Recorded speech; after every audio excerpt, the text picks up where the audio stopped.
The Hound of the Baskervilles by Sir Arthur Conan Doyle. Chapter 1. The Case Begins. The September sun was shining brightly into the windows of 221B Baker Street, and London was enjoying a beautiful late summer. I had finished my breakfast and was reading the newspaper. As usual, Holmes had got up late and was still eating. We were expecting a visitor at 10:30, and I wondered whether Holmes would finish his breakfast before our visitor arrived. Holmes was in no hurry. He was reading once again a letter he had received 3 days ago. It was from Dr. James Mortimer, who asked for an appointment with Holmes. "Well, Watson," Holmes said to me, "I'm afraid that a doctor from Devonshire won't bring us anything of real interest. His letter doesn't tell us anything about his business, though he says it's very important. I hope we can help him." At exactly 10:30 there was a knock on our front door. "Good," said Holmes. "Dr. Mortimer is clearly a man who will not waste our time." We stood up as our visitor was brought into the room. "Good morning, gentlemen," he said. "I'm Dr. James Mortimer, from Grimpen in Devonshire, and I think you must be Mr. Sherlock Holmes?" He shook hands with Holmes, who said, "How do you do, Dr. Mortimer? May I introduce my good friend Dr. John Watson, who helps me with my cases? I hope you will allow him to listen to our conversation." "Of course," said Mortimer, as he turned to me and shook hands. "I need your help very badly, Mr. Holmes. If it will be useful for Dr. Watson to hear what I have to say, please let him stay and listen." Mortimer did not look like a country doctor. He was very tall and thin. He had a long, thin nose. His grey eyes were bright, and he wore gold glasses. His coat and trousers were old and worn. His face was young, but his shoulders were bent like an old man's, and his head was pushed forward. He took some papers from his pocket and said, "Mr. Holmes, I need your help and advice. Something very strange and frightening has been happening." "Sit down, Dr. Mortimer," said Holmes, "and tell us your problem. I'll help you if I can." Chapter 2. The Baskerville Papers. "These papers were given to me by Sir Charles Baskerville," said Dr. Mortimer. "He asked me to take good care of them. You may remember that Sir Charles died suddenly 3 months ago. His death caused much excitement in Devonshire, the county where Baskerville Hall is. Sir Charles was a sensible man, but he believed the story which is told in these papers." Dr. Mortimer went on. "The story is about the Baskerville family. I have come to see you because I need your help. I think that something terrible is going to happen in the next 24 hours. But you can't help me unless you know the story in these papers. May I read them to you?" "Please continue, Dr. Mortimer," said Holmes, and sat back in his chair with his eyes shut. Mortimer began to read in his high, rather strange voice. "I, William Baskerville, write this for my sons in the year 1742. My father told me about the Hound of the Baskervilles. He told me when it was first seen, and I believe his story was true. I want you, my sons, to read this story carefully. I want you to know that God punishes those who do evil, But never forget that he will forgive those who are sorry for any evil they have done. 100 years ago, in 1640, the head of the Baskerville family was Sir Hugo Baskerville. He was a wild and evil man. He was cruel and enjoyed hurting people. Sir Hugo fell in love with the daughter of a farmer who was a neighbour of his. The young woman was afraid of the evil Hugo and avoided him. One day Hugo heard that her father and brothers were away. He knew that she would be alone. So he rode to the farm with 5 or 6 of his evil friends. They made the girl go back to Baskerville Hall with them, and locked her in a room upstairs. Then they sat down in the great dining hall to drink. As usual, they drank bottle after bottle, and soon they began to sing and laugh and shout evil words. The girl upstairs, who was already very frightened, felt desperate when she heard the terrible things they were shouting.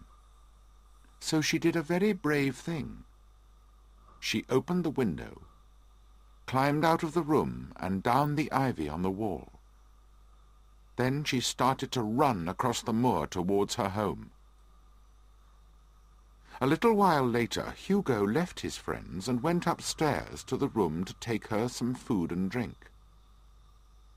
When he found an open window and an empty room, he behaved like a man who was mad. He ran down the stairs. He screamed that he would give himself to the devil if he caught the girl before she reached home. Some of Hugo's drunken friends told him to let the hounds chase her, and so he ran from the house and unlocked the dogs. Then he jumped onto his black horse and rode off over the moor with the hounds running and crying around him. Hugo's friends fetched their horses and followed him. There were 13 of them. After a mile or 2 they passed an old farmer, and asked him if he had seen Sir Hugo and the hounds. The man looked half mad with fear, and spoke with difficulty. He said that he had seen the girl and the hounds running close behind her. Sir Hugo had been riding just behind the hounds. "But I have seen more than that," the old man said. "Behind Sir Hugo I saw a huge and terrible hound running silently. May God keep me safe from that hound of hell." The 13 men laughed at the old man and rode on. But their laughter soon stopped when they saw Sir Hugo's horse running wildly towards them without a rider. The 13 men moved closer together as they rode on. They were suddenly afraid. Over the moor they went, until at last they caught up with the hounds. Everyone in the county knew that the Baskerville hounds were brave and strong. But now they were standing at the head of a deep valley in the moor with their ears and tails down. They were very frightened. Hugo's friends stopped. Most of them would not go on, but 3 were brave enough to go down into the valley. The valley had a wide, flat floor. In the middle of the flat ground stood 2 great stones. They had stood there for thousands of years. The moon was shining brightly on the great stones, and between them, on the flat ground, lay the girl. She had fallen there, dead of fear and exhaustion. Sir Hugo's body was lying near her. But it was not the sight of Sir Hugo or the girl that filled the men with fear. It was the sight of the huge animal that was standing over Sir Hugo. Its teeth were at his throat. It was a great black creature that looked like a hound, but it was larger than any hound they had ever seen. As they watched, it tore out Hugo Baskerville's throat. Then it turned towards them. Its eyes were burning brightly. Its body shone with a strange light. Blood ran from its mouth. The men screamed and kicked their horses. They rode back up the valley as fast as they could go. Later that night, one died from the horror he had seen. The other two were mad for the rest of their lives. That was the first time the hound appeared, my sons. It has been seen many times since then, and many of the Baskervilles have died in strange and terrible ways. Because of this, I warn you not to cross the moors at night. The devil finds it easy to do his work when the world is dark.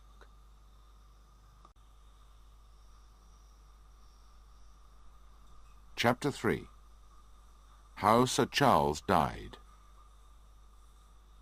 When Dr. Mortimer had finished reading this strange story, he looked across at Sherlock Holmes. Holmes looked bored. "Did you find the story interesting?" asked Dr. Mortimer. "It may interest a collector of stories to frighten children," said Holmes. Dr. Mortimer took a newspaper from another pocket. "Now, Mr. Holmes, let me read you something which was written only 3 months ago. It is from the Devonshire County newspaper, and it is about the death of Sir Charles Baskerville." Holmes looked more interested. Dr. Mortimer began to read. "The sudden death of Sir Charles Baskerville has caused great sadness in the county. Although he had lived at Baskerville Hall for only 2 years, everyone liked him. Sir Charles had lived abroad and made his money there. He came back to spend his fortune on repairing Baskerville Hall and its farms and villages, as the buildings and lands were in very poor condition. He was a friendly and generous man who gave freely to the poor. The official report of his death does not explain everything that happened. However, it does show that there was no question of murder. Sir Charles died from natural causes, and the strange stories people are telling about his death are not true. His friend and doctor, Dr. James Mortimer, said that Sir Charles's heart had been weak for some time. The facts are simple. Every night before going to bed, Sir Charles went for a walk in the gardens of Baskerville Hall. His favourite walk was down a path between 2 hedges of yew trees, the famous yew alley of Baskerville Hall. On the night of the 4th of June, he went out for his walk to think and to smoke his usual cigar. Sir Charles was going to London on the next day, and Barrymore, his butler, was packing his suitcases. By midnight, Barrymore was worried that Sir Charles had not returned, so he went to look for him. He found the door of the hall open. The day had been rainy and wet, so Barrymore saw the prints left by Sir Charles's shoes as he had walked down the alley. Halfway down the alley is a gate which leads to the moor. There were signs that Sir Charles had stood there for some time. Barrymore followed the footprints to the far end of the alley, and there he found Sir Charles's body. Barrymore reported something interesting about the footprints. He said that they changed between the moor gate and the end of the alley. As far as the moor gate, there was a whole footprint for each of Sir Charles's steps. After he passed the gate, only toe prints could be seen. Barrymore thought Sir Charles had walked on his toes. A man called Murphy, who buys and sells horses, was not far away at the time of Sir Charles's death. He had been drinking a lot of beer, but he says he heard cries. He's not sure where they came from. Dr. Mortimer was called to look at Sir Charles's body. There were no signs that Sir Charles had been murdered, but Dr. Mortimer did not recognize his friend's face. The whole shape of it was changed. However, this often happens with deaths which are caused by weak hearts. When Dr. Mortimer looked at the body, he found that this was in fact what had happened. Sir Charles's weak heart had failed, and this had caused his death. Everyone hopes that the new head of the Baskerville family will move quickly into the Hall. Sir Charles's good work must go on. The new head of the Baskerville family will be Sir Henry Baskerville, if he is still alive and if the lawyers can find him. He is the son of Sir Charles Baskerville's younger brother, who died some years ago. The young man has been living in the USA. The Baskerville lawyers are trying to contact him to tell him about his good fortune. Dr. Mortimer put the newspaper back into his pocket. Those are the official facts about the death of Sir Charles. They are the facts that everyone knows, Mr. Holmes, he said. Thank you for informing me about this interesting case, Holmes said. I read about it at the time, but I heard none of the details. The newspaper gives the facts that everybody knows. Now, I want you to tell me all the other facts that you know. What do you know about the strange stories? I haven't told anyone these other facts, said Dr. Mortimer. I am a man of science, as you know. I have always believed that there are sensible explanations for everything. I didn't want to say anything that could stop Sir Henry from coming to live at the Hall. But I will tell you the details that were not in the report. In the months before his death, Dr. Mortimer went on, Sir Charles was a very worried man. He was near to breaking down. He believed the story of the Hound of the Baskervilles. He refused to go out at night. He often asked me whether I had seen any strange animal or heard the cry of a hound on the moor at night. He always got very excited when he asked this question. I remember driving up to the Hall one evening about 3 weeks before he died. He was standing at the door. I went up to him and saw him staring at something behind me. There was a look of horror on his face. I turned quickly and saw something moving between the trees. It looked like a small black cow. He was so frightened that I went to look for the animal. It had disappeared, but Sir Charles was very worried. I stayed with him all the evening. It was then he gave me the old papers I have read to you. What I saw that evening may be important when you consider what happened on the night of his death. When Barrymore, the butler, found Sir Charles's body, he sent someone to fetch me. I checked all the facts. I have just read them to you, and they are all true. But Barrymore said one thing that was not true. He said that there were no other prints on the ground around the body. He did not notice any, but I did. They were not close to the body, but they were fresh and clear. "Footprints?" asked Holmes. "Yes, footprints," said Mortimer. "A man's or a woman's?" asked Holmes. Dr. Mortimer looked at us strangely for a moment. His voice became a whisper as he answered. "Mr. Holmes, they were the footprints of a huge hound."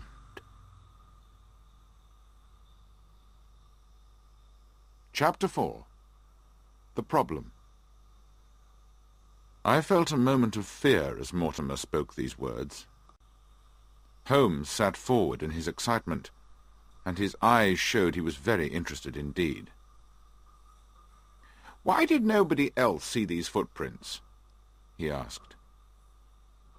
"The footprints were about 20 meters from the body, and nobody thought of looking so far away," Mortimer replied. "Are there many sheepdogs on the moor?" asked Holmes. "Yes, but this was no sheepdog. The footprints were very large indeed. Enormous," Mortimer answered. "But it had not gone near the body?" "No." "What kind of night was it?" Holmes asked. "It was wet and cold, though it wasn't actually raining." "Describe the alley to me." "The alley is a path between 2 long yew hedges. The hedges are small trees that were planted very close together. They are about 4 meters high. The distance between the 2 yew hedges is about 7 meters. Down the middle is a path of small stones. The path is about 3 meters wide, with grass on each side of it." "I understand there is a gate through the hedge in one place," said Holmes. "Yes, there is a small gate which leads to the moor." "Is there any other opening through the hedge?" "No." "So you can enter or leave the yew alley only from the hall or through the moor gate?" asked Holmes. "There is a way out through a summer-house at the far end." "Had Sir Charles reached the summer-house?" "No, he lay about 50 meters from it," said Mortimer. "Now, Dr. Mortimer, this is important. You say that the footprints you saw were on the path and not on the grass." "No footprints could show on the grass," said Mortimer. "Were they on the same side of the path as the moor gate?" "Yes, they were." "I find that very interesting indeed. Another question. Was the moor gate closed?" "Yes, it was closed and locked." "How high is it?" asked Holmes. "It's just over 1 meter high." "Then anyone could climb over it?" "Yes." "What prints did you see by the moor gate?" "Sir Charles seems to have stood there for 5 or 10 minutes, said Mortimer. "I know that because his cigar had burned down, and the ash had dropped twice off the end of it." "Excellent," said Holmes. "This man is a very good detective, Watson." "Sir Charles had left his footprints all over that little bit of the path where he was standing. I couldn't see any other prints." Sherlock Holmes hit his knee with his hand angrily. "I like to look closely at these things myself," he said. "Oh, Dr. Mortimer, why didn't you call me immediately?" "Mr. Holmes, the best detective in the world can't help with some things," said Mortimer. "You mean things that are outside the laws of nature, supernatural things?" asked Holmes. "I didn't say so exactly," replied Mortimer. "But since Sir Charles died, I have heard about a number of things that seem to be supernatural. Several people have seen an animal on the moor that looks like an enormous hound. They all agree that it was a huge creature which shone with a strange light like a ghost. I have questioned these people carefully. They are all sensible people. They all tell the same story. Although they have only seen the creature far away, it is exactly like the hellhound of the Baskerville story. The people are very frightened, and only the bravest man will cross the moor at night." "And you, a man of science, believe that the creature is supernatural, something from another world?" asked Holmes. "I don't know what to believe," said Dr. Mortimer. But you must agree that the footprints were made by a living creature, not a ghost. When the hound first appeared 250 years ago, it was real enough to tear out Sir Hugo's throat. But it was a supernatural hellhound, said Dr. Mortimer. If you think that Sir Charles's death was caused by something supernatural, my detective work can't help you, said Holmes rather coldly. Perhaps, said Mortimer, but you can help me by advising me what to do for Sir Henry Baskerville. He arrives in London by train in exactly— Dr. Mortimer looked at his watch— 1 hour and a quarter. Sir Henry is now head of the Baskerville family? Asked Holmes. Yes, said Dr. Mortimer. He is the last of the Baskervilles. The family lawyers contacted him in the USA. He has come to England immediately by ship. He landed this morning. Now, Mr. Holmes, what do you advise me to do with him? Why should he not go to the family home? Asked Holmes. Because so many Baskervilles who go there die horrible deaths. But Sir Charles's good work must go on. If it doesn't, all the people on the Baskerville lands will be much poorer. If the Baskerville family leaves the Hall, that is what will happen. I don't know what to do. That is why I came to you for advice. Holmes thought for a little while. Then he said, You think it's too dangerous for any Baskerville to live at the Hall because of this supernatural hellhound. Well, I think you should go and meet Sir Henry Baskerville. Say nothing to him about this. I shall give you my advice in 24 hours. At 10 o'clock tomorrow morning, Dr. Mortimer, I would like you to bring Sir Henry Baskerville here. Dr. Mortimer got up from his chair.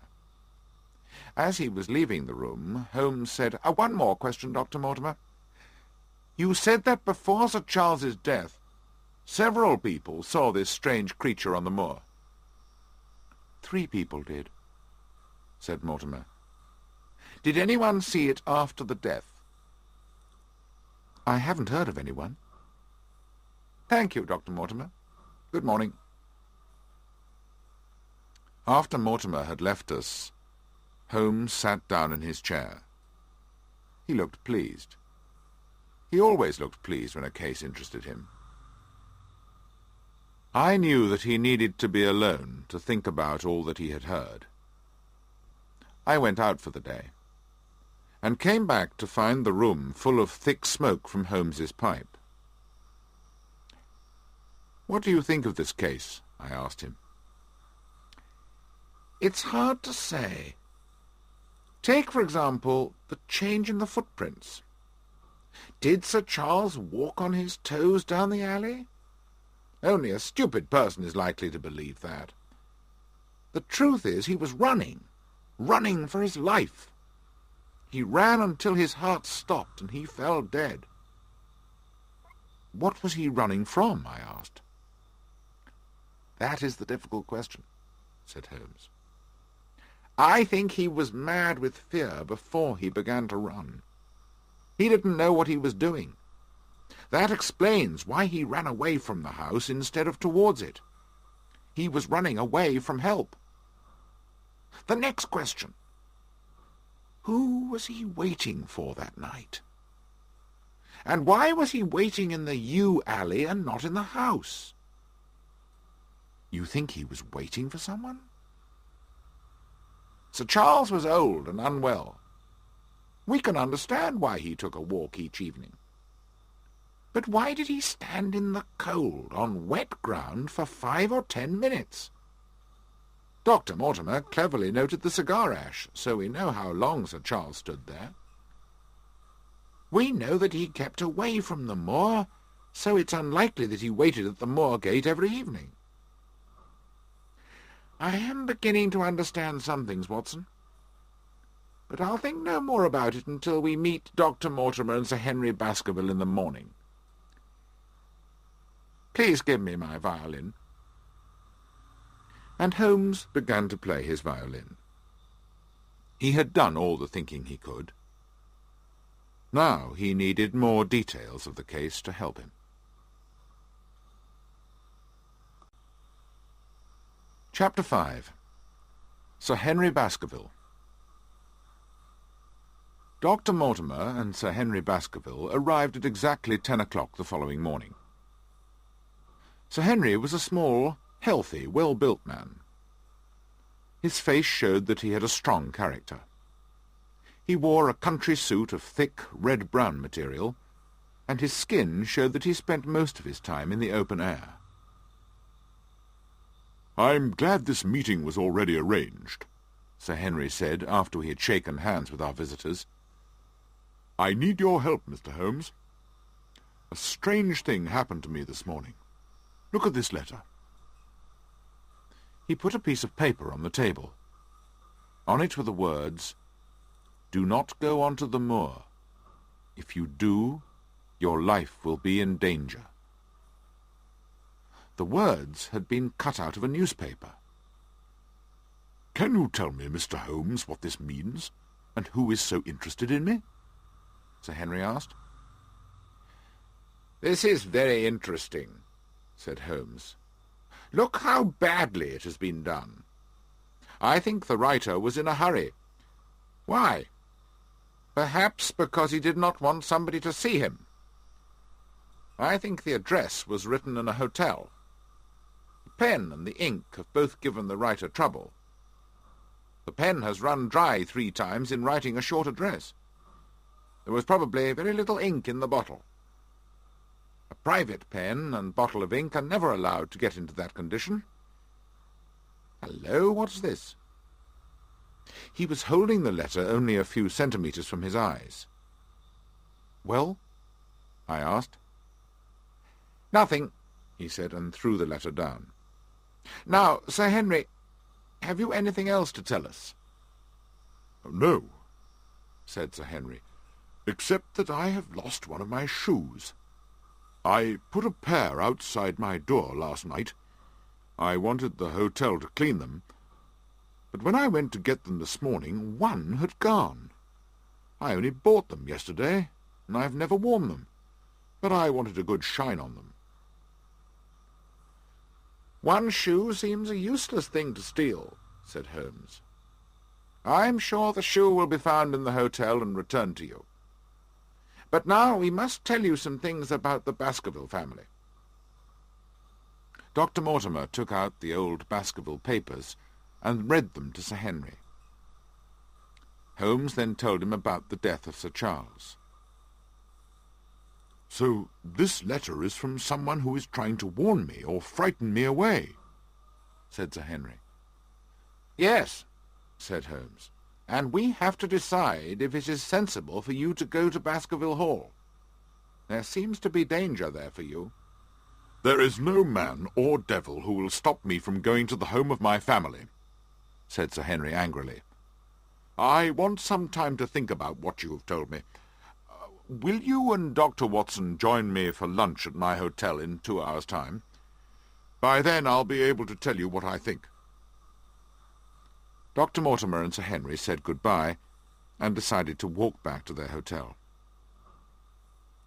As soon as our visitors had gone, Holmes changed from the talker to the man of action. "Quick, Watson! Your coat and hat. We must follow them." We got ready quickly and went into the street. Our friends were not far ahead of us, and we followed. We stayed about 100 metres behind them. Suddenly Holmes gave a cry. I saw a taxi driving along very slowly on the other side of the road from our friends. "That's our man, Watson! Come along! We'll have a good look at him." I saw a man with a large black beard looking out at the taxi window. He had been following and watching our friends. But when he saw us running towards him, he shouted something to the driver, and the taxi drove off quickly down the road. Holmes looked round for another taxi, but could not see one. He began to run after the first taxi, but it was soon out of sight. "Well, I got the number of the taxi," said Holmes, "so I can find the driver. He may be able to tell us something about his passenger. Would you recognize the man if you saw him again?" "Only his beard," I said. "He wanted us to recognize the beard," said Holmes. "I think it was a false one."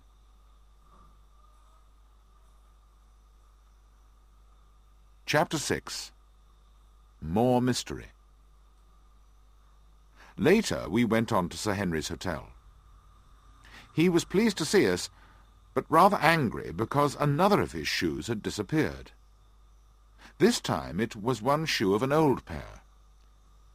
I could see that Holmes found this both interesting and strange. He thought about it for a few moments, but said nothing, except that he did not understand why a second shoe had been stolen. At lunch, Sir Henry told Holmes that he had decided to go to Baskerville Hall. "I think you have decided to do the right thing," said Holmes. "I know somebody is following you. If someone tries to harm you in London, it will be hard to stop him or catch him afterwards. In the country we have a better chance." Holmes went on to tell them about what we had seen that morning. Then he asked Dr. Mortimer if anyone with a large black beard lived in or near Baskerville Hall. "Yes," said Dr. Mortimer. "Barrymore, Sir Charles's butler, has a black beard." "We must check whether Barrymore is in London or at Baskerville Hall," said Holmes. "I shall send a telegram to Barrymore at the Hall, which will say, 'Is everything ready for Sir Henry?' Then I'll send another telegram to the local post office.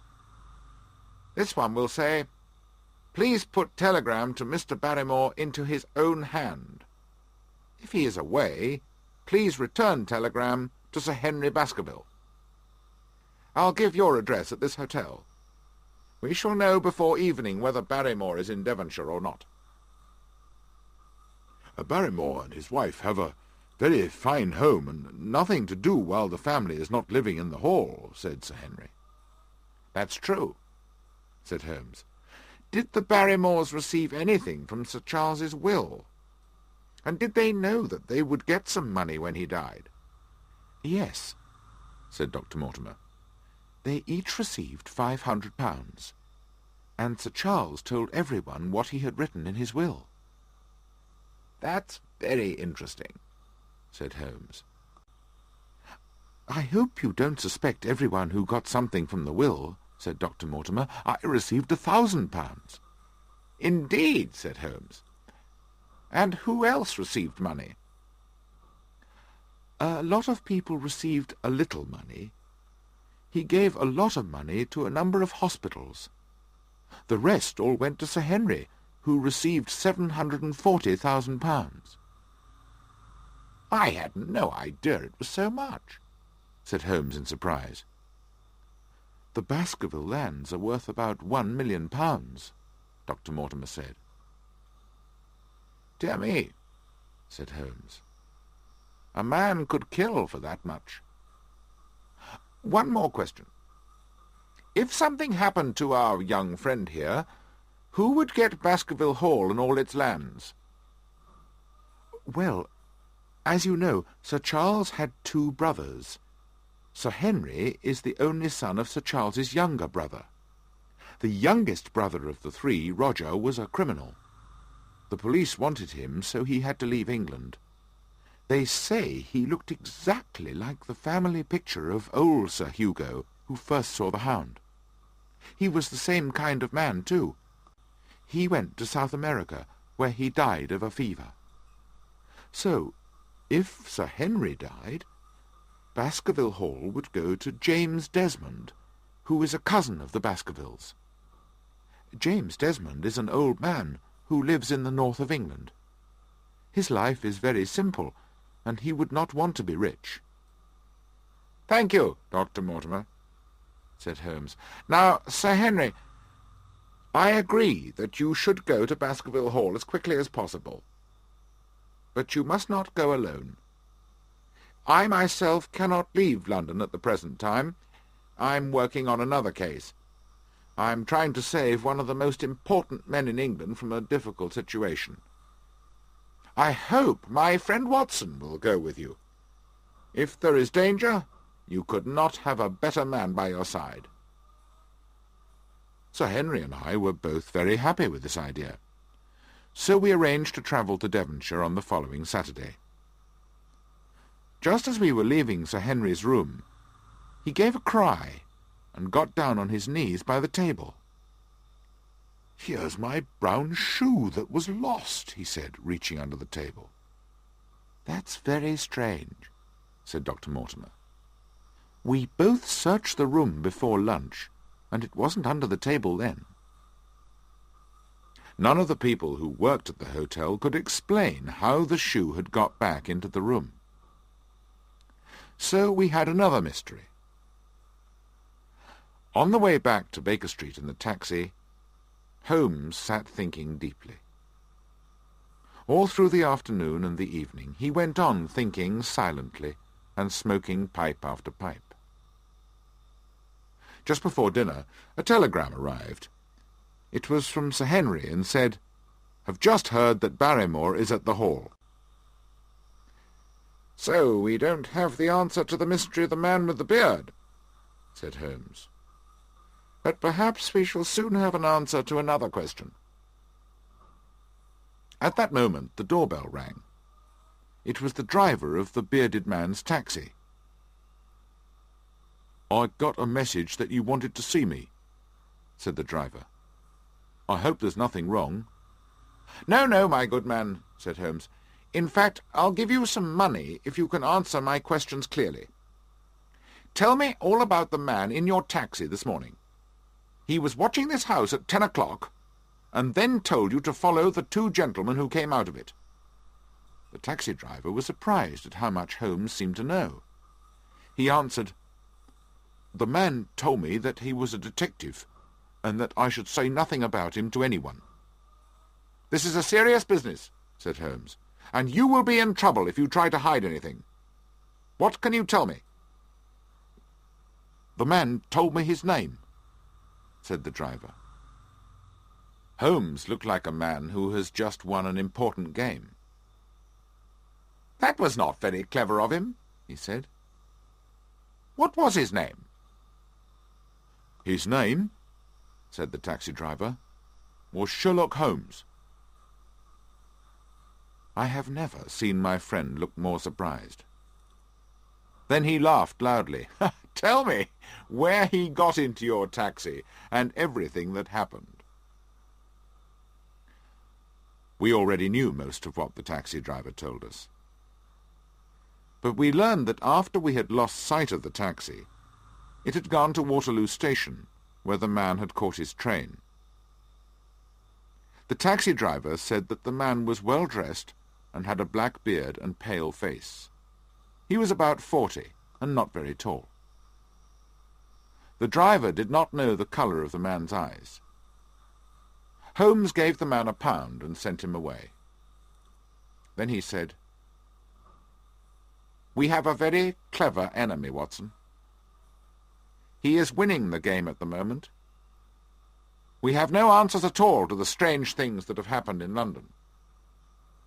I hope you are more successful at Baskerville Hall, but I am not happy about sending you there.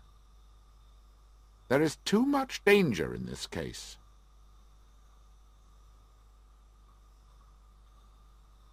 Chapter 7.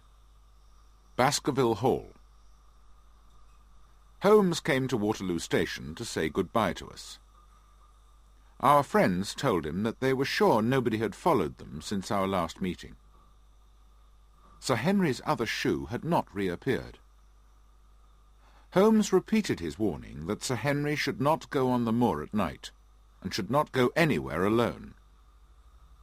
Then Holmes checked with me that I had my gun, an army revolver. The journey was fast and enjoyable. We were met at Newtown Station and driven to Baskerville Hall.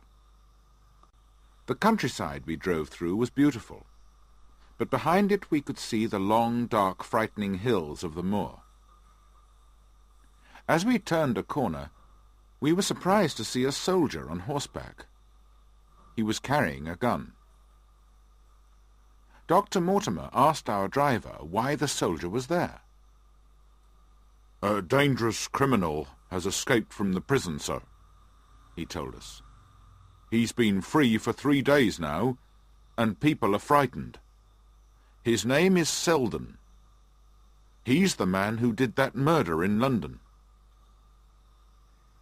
I remembered the case well. It had been a very cruel murder. I thought of this killer out on the empty, wild moor, and I felt more and more uncomfortable about my surroundings. The beautiful green fields with their thick hedges were behind us, and we were now on the cold, open moor. Everything was grey, hard, and wild. Huge rough stones stood on the hard ground.